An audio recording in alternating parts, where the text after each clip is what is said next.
Thank you so much for the introduction. Thank you for... I can also just talk. Is this good?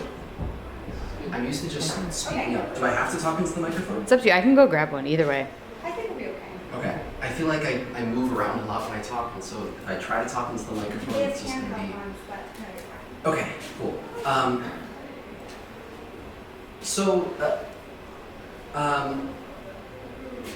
Amy already introduced the presentation, but I want to talk about leadership this evening. Actually, specifically, I want to talk about how we should all stop talking about leadership this evening here, specifically.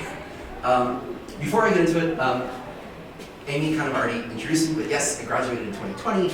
I was a proud speaking fellow when I was a student here. I studied economics and political science. Ever since fall of 2021, I've been working in our Office of Admissions. I work on our international team. Exciting things happening over there. I also host a regular program on an NPR station back in my hometown about rural policy issues. I manage a scholarship foundation to encourage young people also out in my rural hometown to kind of get involved in their communities. And I serve on a few nonprofit boards here, and then also with my good friend Kapambwe Chale in Zambia. Okay, so I promise you this is not a story about applying to college.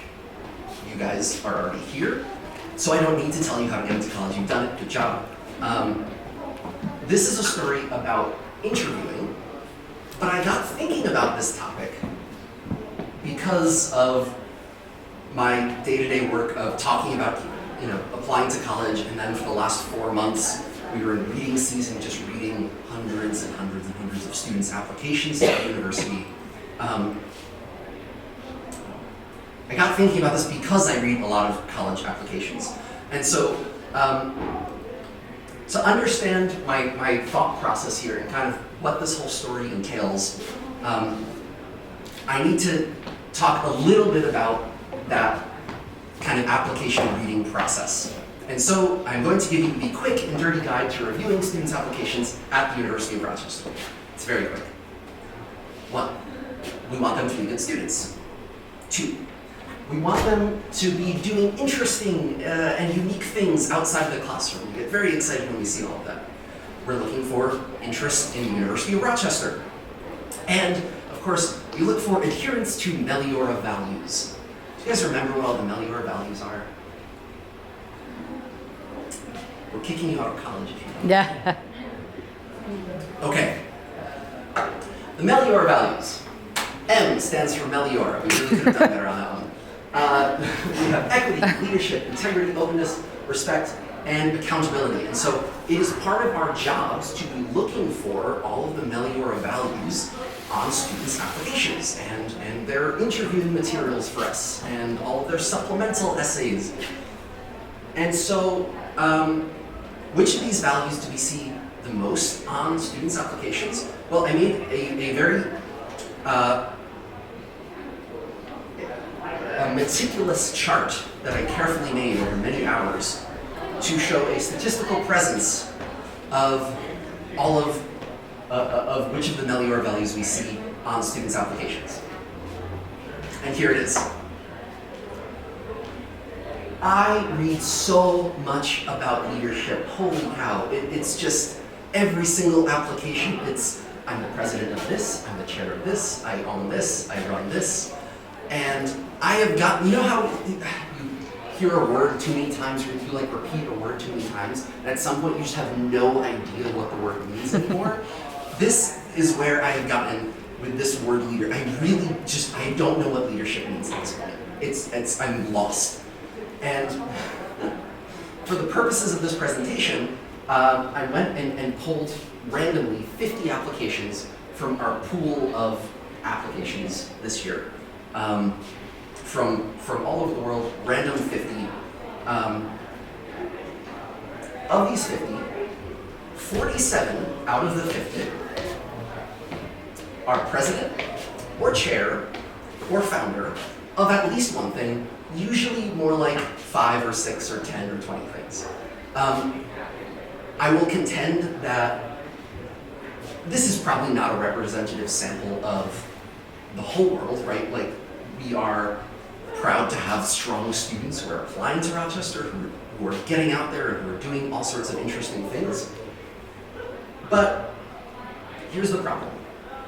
Leadership, whatever that means, is a signaling device, right? Because leadership in and of itself doesn't, I don't think, and maybe it's because I read too many applications, I don't think leadership itself actually means anything, right?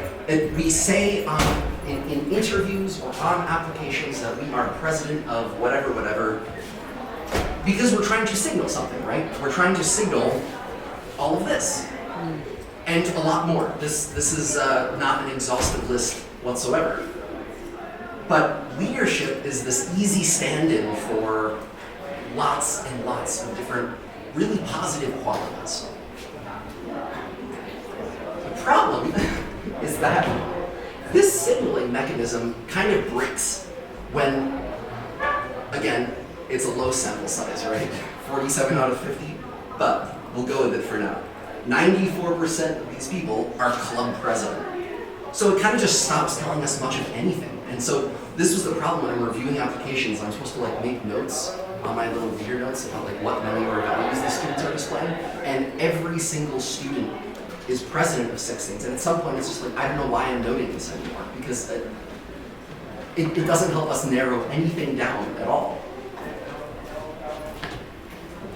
And this is where these like the ridiculous things I get to in my head. Where like, oh, do we take this student because they're president of 5 organizations instead of this student because they're only president of 3 organizations? Which of course is the most absurd question to start asking yourself. But we all commit this fallacy, right? Like we've all bought into this hook, line, and sinker, and we're all trying to find leadership roles so hardcore, right? Like it's all about like who's going to be the next club president. Who is going to be elected student body president? Who is going to found their 3rd nonprofit this year? Who is going to author their 6th book about leadership? And we have this idea that the more we can show this off, that we are a good leader, the more attractive we are to the opportunities that we're looking for.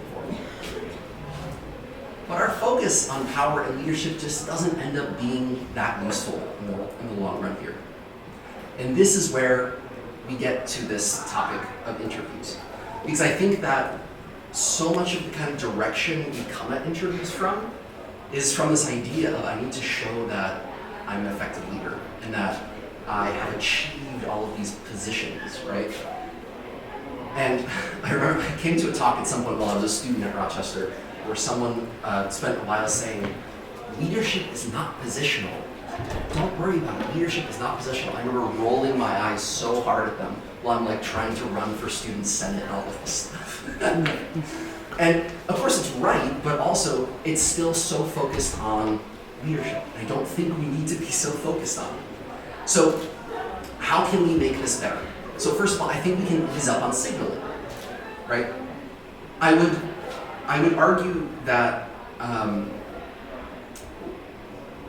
we have this tendency to kind of overdo it on the signaling stuff. When we are in these interviews where we have 20 minutes to present ourselves the best we can for the job opportunity, the internship opportunity, the campus position that we're trying to get, or the educational opportunity that we're looking for.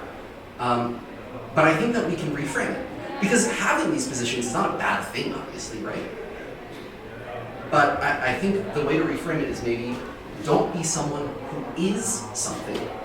Be someone who does something, right? It's great if you're president of a club. I'm not saying that that's bad, right?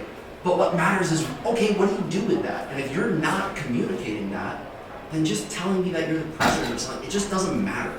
And all that tells me really, if you're not effectively communicating what you're doing with that is, I think I'm hot stuff. And that's not the kind of person that the firms or the schools and whatnot are looking for when they're interviewing people. So how can we communicate about what we do? So as I've been reading thousands of students' applications. This is kind of what I've gotten it distilled to the most effective applications to the university, and I think that you can totally extrapolate this to communicating your professional identity in something like a job interview as well, where if you have done something and you want to communicate that, you start with inspiration. Why did you start this thing? What motivated you to start this thing? Initiative. This one's huge, right? The fact that you are taking the initiative to do something meaningful is great. Talk about that, right? And then get to follow through. I think follow through is the one where we struggle the most in general, but I think communicating as well. I so often will read like students' applications where they say, "Oh, I'm the president of this nonprofit," and they'll like include the link to the website, and it's a beautiful website. And then I read the description of what they've actually done with this, and it's they built a website. Mm-hmm. And so and that's where we struggle on the follow through part, right? Like, and yeah, like starting something on paper and building a website, that's great. Like, I think that's a great thing to try out. But in terms of impact, in terms of what potential future employers might be looking for, this is the part that they get really excited about. What are you actually doing with this? Because everyone starts something, but very few people actually will get to that next stage of following through on that, and then finally reflecting and having some meaningful thought that you can articulate about how did this go? Did my work achieve the goal that I set out to achieve? And maybe fully, maybe partially, maybe not at all, and why? How can this be improved upon? It's almost like reading through a research paper, right? Where like at the end of the research paper, they're talking about ideas for further study and whatnot. And when you're communicating your own professional identity, I think this template works quite well, regardless of what you're going out for. So instead of this focus on leadership, I'm arguing that we should focus on ambition.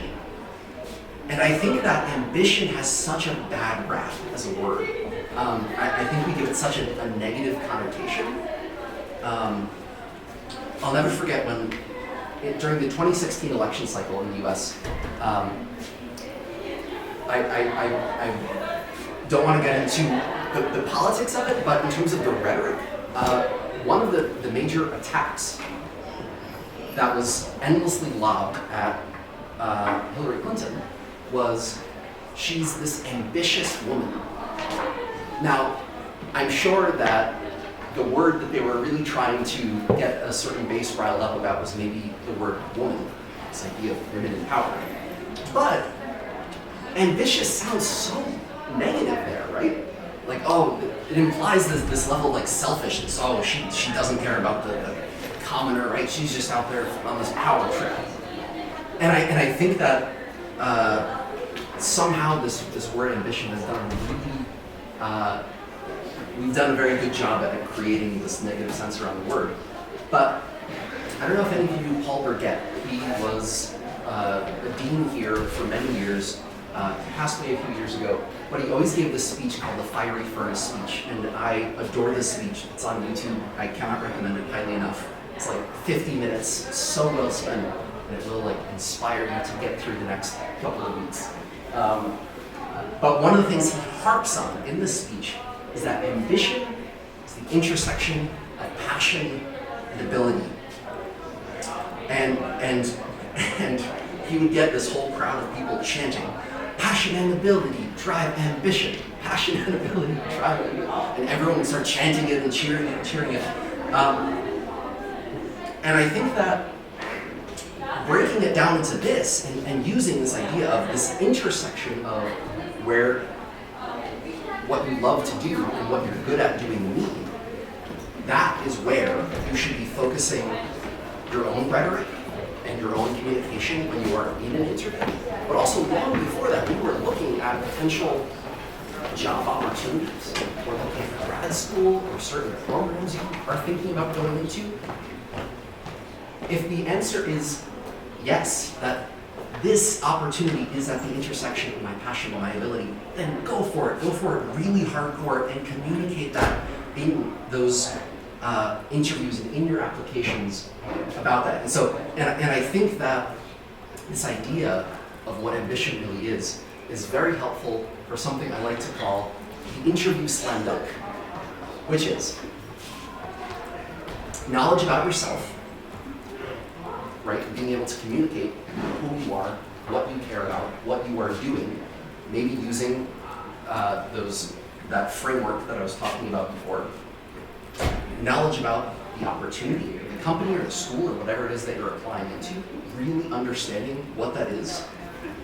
And then C is, given those first two things, a really solid argument for why you are the right fit for that opportunity in that company, right? And there are very few instances where you can actually kind of list all of this stuff out in an interview setup, right?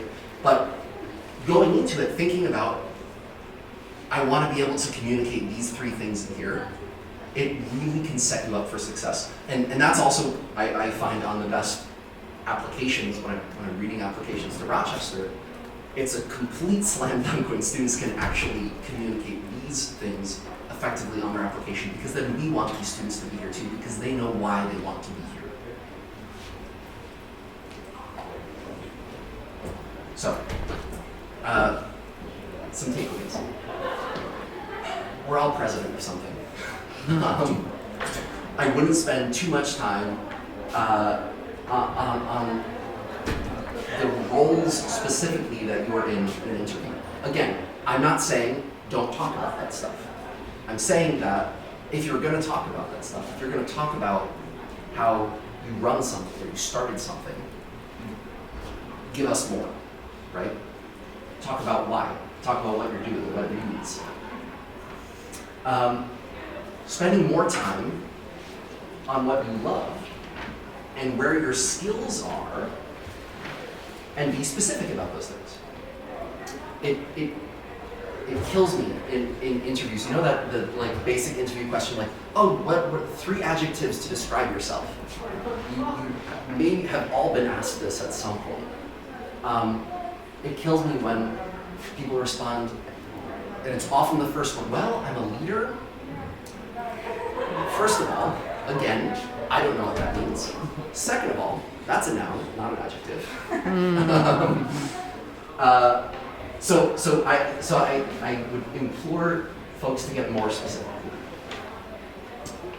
And then use that ambition, that intersection of passion and skill, to drive your job search and your communication about yourself.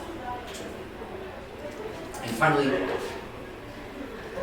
be someone who does something rather than someone who is something. And if you get to be someone who is something along the way, great.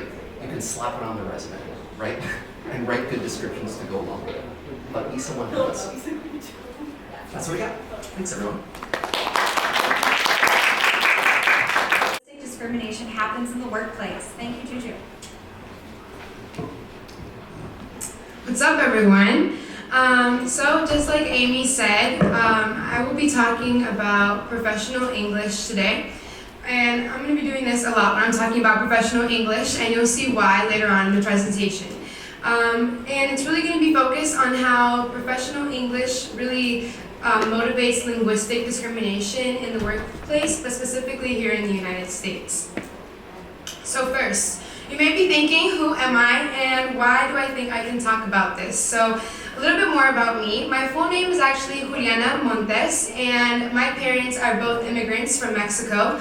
And with that, I've been able to see how their understanding of the English language being brought here later on really affected the way that they, one, saw themselves in the workplace and just respected themselves at home as well. So that's why I really wanted to talk about this. Right here, you can see my mom, very, very happy. My mom had the privilege to go to college, and she has some of the best English I have ever seen as someone who has grown up with a lot of other family members who are also immigrants. But my dad here was not as fortunate. My dad here only got about middle school education. After that, high school education and up was never an option for him. At a very young age, he had to go into working and trying to provide for his family. And when he was brought here to the United States, he continued that mission, but with a foreign language that he never ever was taught in school. And I was unfortunately able to see how my dad's lack of English knowledge really made him an easy target for discrimination in his workplace, and we'll get more into that during the presentation. So, first off, as you can see here, this is my cartoon me, okay? We're supposed to look alike for a reason. I want to ask you guys, what do you think is professional English? And you can raise your hand if you have any ideas. Perfect. Right? Because what is it, you know? This was me looking online when I was trying to figure out like the proper definition. As she's scouring the web, that was also what I was doing. And I came to a conclusion that professional English is actually not a word even in the dictionary. So the closest thing that I could find is people talking about it, but again, not necessarily saying that's an actual real thing. When they're talking about it, they say that it's focused on communicating clearly in a business setting with coworkers, customers, your boss, or anyone else related to work. So professional settings, professional people. And some examples where they say to utilize this type of speaking is in making phone calls, writing reports, engaging in meetings, being involved within the office with those coworkers, speaking about work topics, and just networking in general. But what's really crazy is that in this little fake definition, it really focuses on communicating clearly, right? But who's to say what clearly even is, you know? It's really interesting to see that clearly is such a specific word in here when they're talking about professional English, but if someone's saying that something has to be clear, then that means that someone's picking what is clear. And again, who is this? Because I know God isn't telling me, hey, don't say that way, right? So there has to be some type of higher power, but where is it coming from? Now, when I was trying to figure that out, that's when I really got into figuring out what linguistic discrimination is. Does anyone know what this means?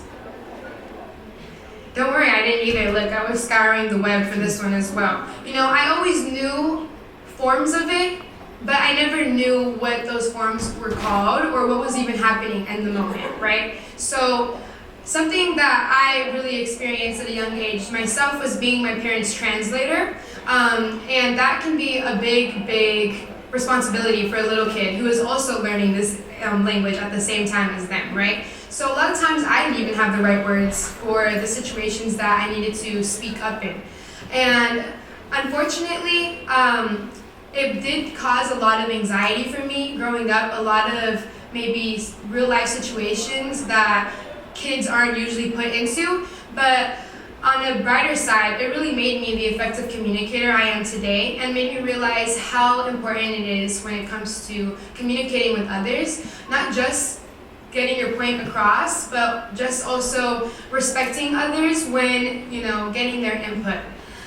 So that's why I really wanted to learn more about linguistic discrimination. And this actually has a definition. This definition is when a person is treated differently because of her native language or other characteristics of her language skills. So within this comes linguistic intonation. No matter where you're from, you are going to learn how to speak based off of the people that are around you, the community you're around. So everyone in this room has a different way of speaking English, because however your parents spoke English, however your cousins spoke English, your society is how you are choosing to, maybe not necessarily choosing either. It's unconscious choice to just, continue speaking the way that was around you and showed to you. And with that, again, that statement of speaking clearly is already unclear. But when it comes to the workplace, for some reason, there is a lot of usage of this type of clear language being a necessity. And one of the big ones is higher ups, maybe supervisors or bosses, getting frustrated or annoyed when employees are not speaking English in the office.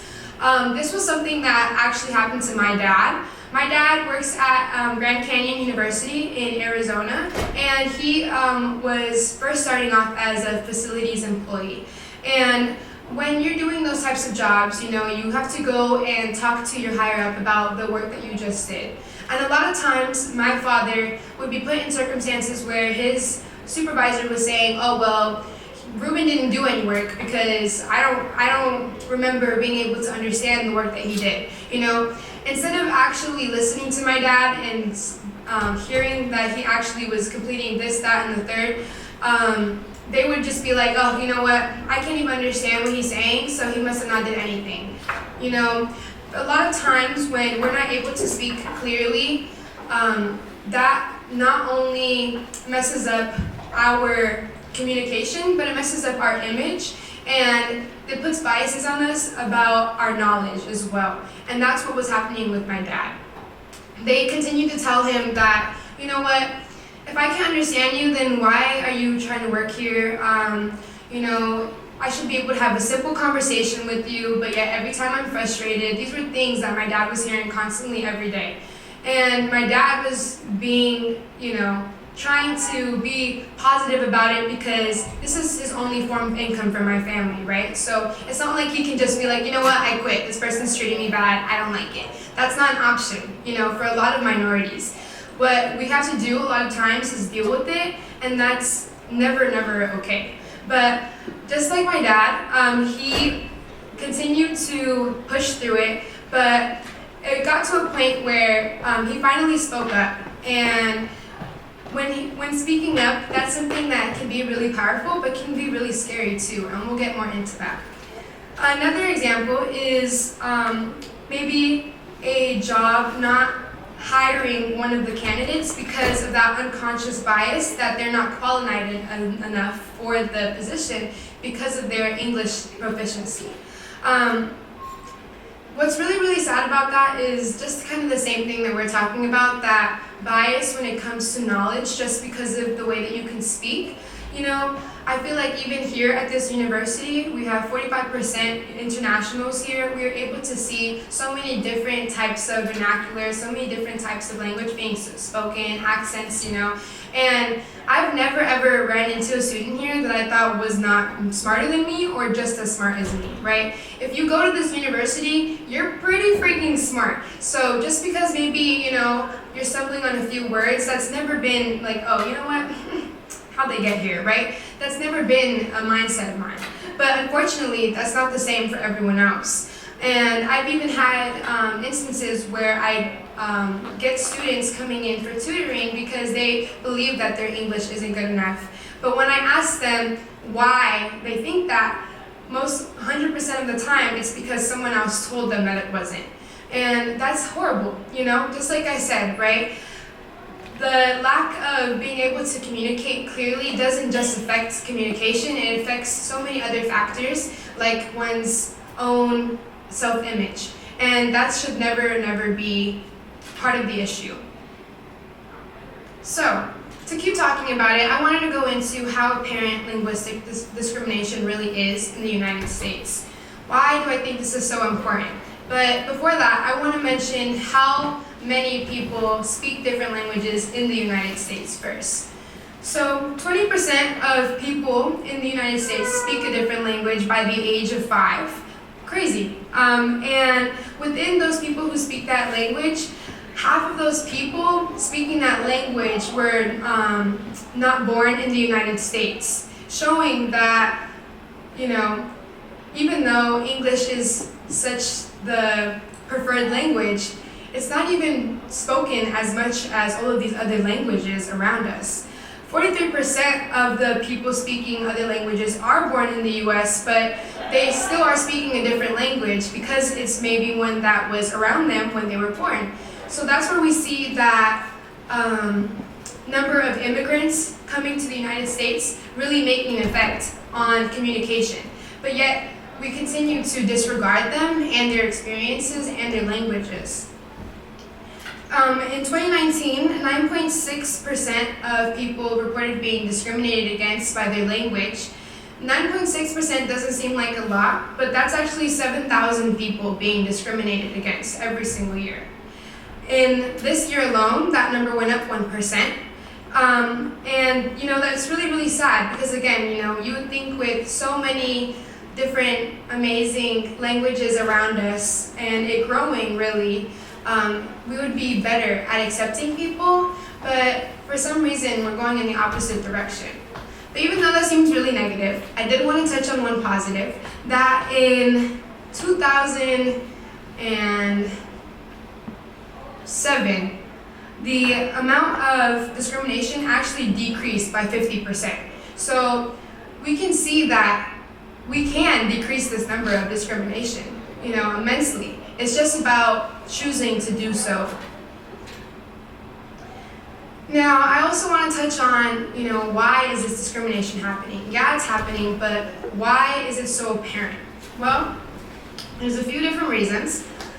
One of the first ones is controlling these differences in speech, like we mentioned. A lot of times, just off of people's frustrations with speaking other languages and not knowing what they're saying, they really try to control and make us conform to a specific type of language, even though that might not be the best language that we can communicate effectively in.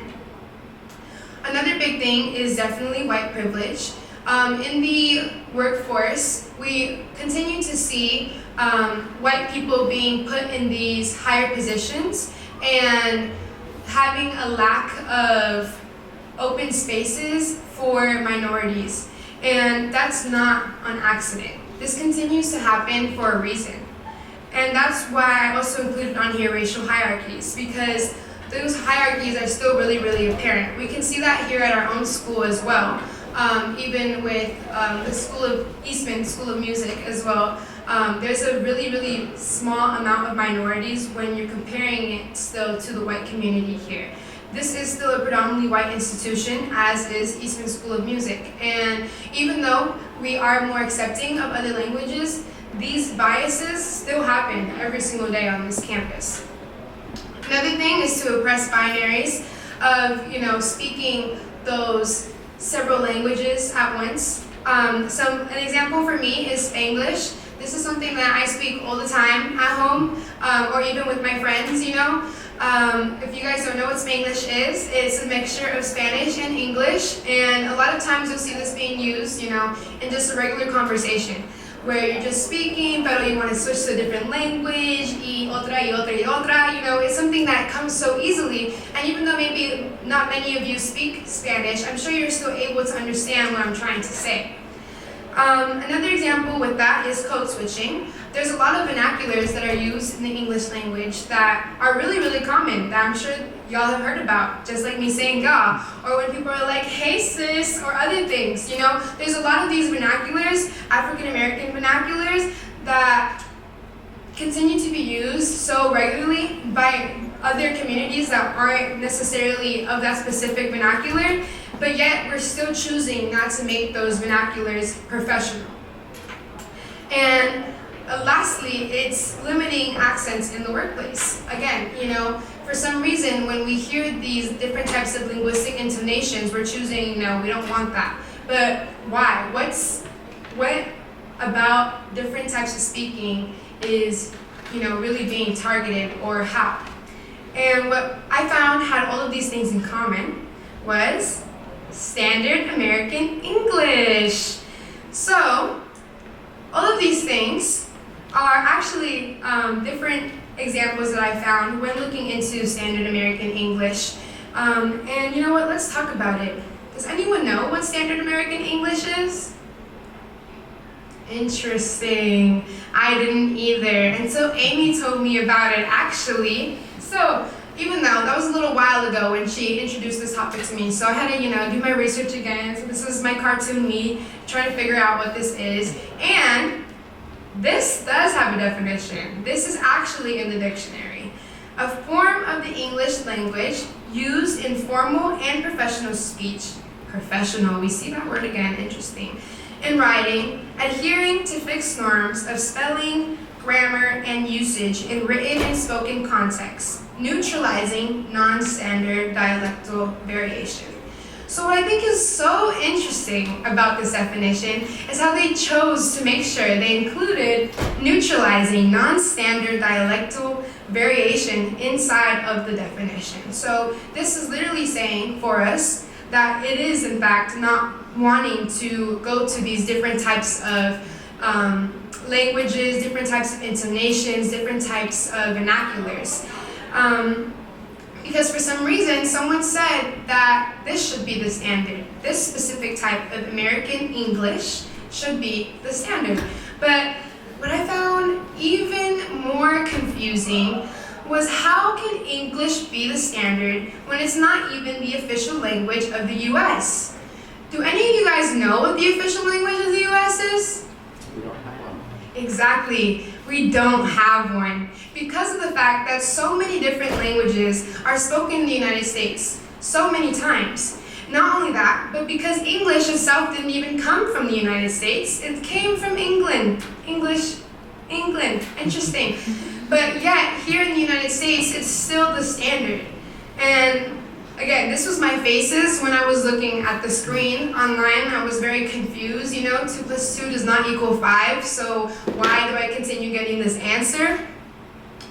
But I think what really needs to be more talked about is just the fact that, I'm asking you guys all of these questions, wondering, if maybe one of you guys know, just out of curiosity.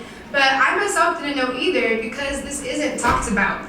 Like I said, I have been going through this all of my life, but it wasn't until I was sitting down in the class with Amy last year where I realized, oh, that happens to me.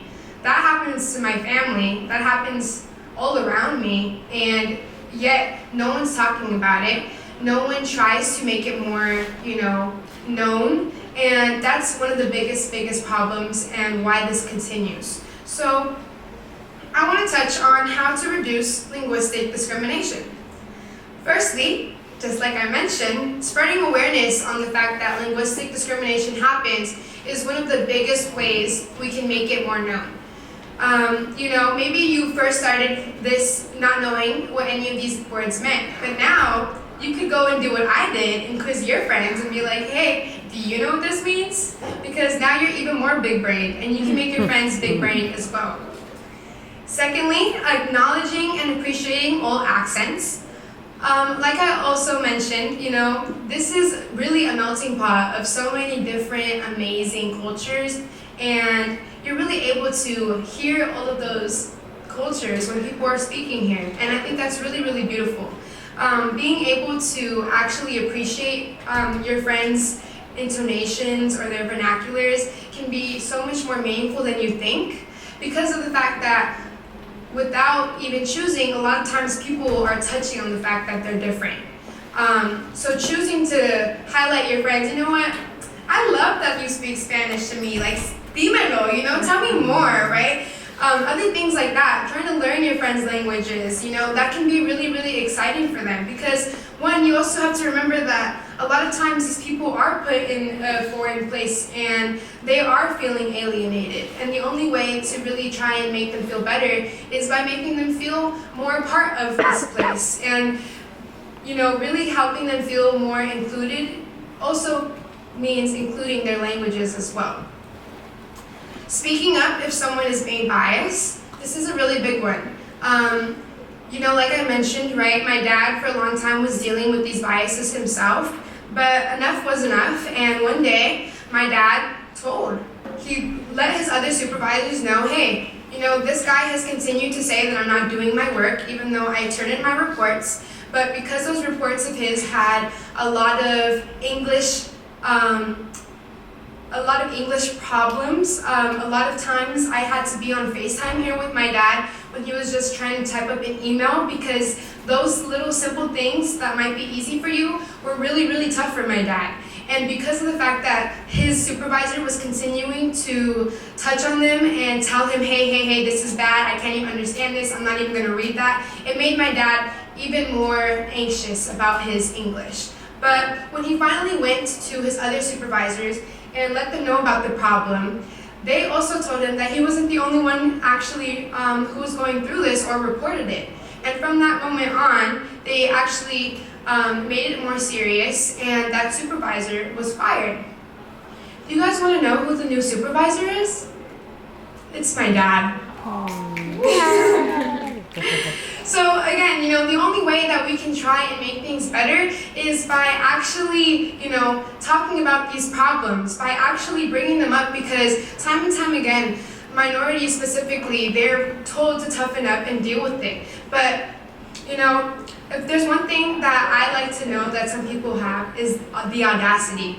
But one thing that's really tough for minorities is having that audacity. A lot of times we are like, oh, you know what?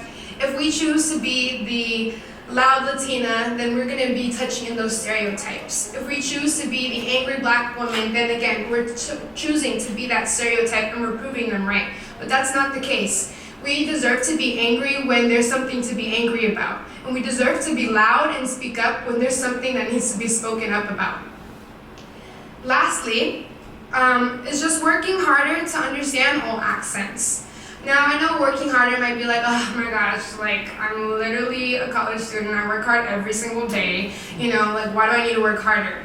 But again, I want to touch on minorities' experiences. A lot of those people who are coming into the United States are, one, already being forced to work harder by being put in a position where they have to come here for a better life.